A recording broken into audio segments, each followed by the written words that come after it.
Okey, apa yang maksud kaya dengan emas? Okey, ini saya nak cerita. Tuan-puan kena faham Saya nak tuan-puan, alang-alang tuan-puan dah menabung emas, pastikan kaya dengan emas.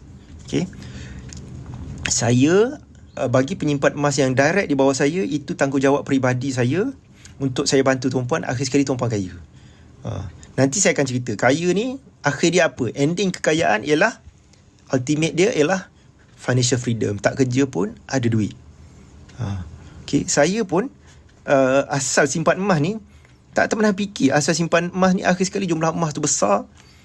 Dan dengan emas ni jadi dealer public go, boleh dapat passive income apa semua, akhir sekali tak kerja pun ada duit. Saya dah last saya bekerja pada bulan November 2013. Sekarang ni maksudnya dah 11 tahun lah saya tak bekerja. Ultimate maksudnya saya dah pencen lah. Dalam istilah kewangan ni, orang kita faham pencen, tak kerja pun ada duit. Jadi ending kita membina kekayaan ialah biar kita sampai tahap kewangan financial freedom, tak kerja pun ada duit.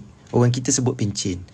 Pencen ni bukan pasal umur. Banyak yang fikir, nanti aku umur 50 tahun, 55 tahun, 60 tahun, aku akan ada duit yang banyak, tak kerja pun boleh enjoy life. Tak ada tuan-puan. Kalau tuan-puan tak urus keuangan dengan baik hari ni, kalau tak menabung hari ni, kalau tak bina kekayaan hari ni, masa umur 50-an, 60-an, keuangan tuan-puan dalam bahaya. Banyak orang pencen miskin. Dan saya rasa bimbang sebab banyak yang nak pencen lagi 5 tahun barulah kelang kabut nak prepare dana persaraan. Lagi 5 tahun tuan-puan. Okay? Boleh, tapi kena kerja kuat lah.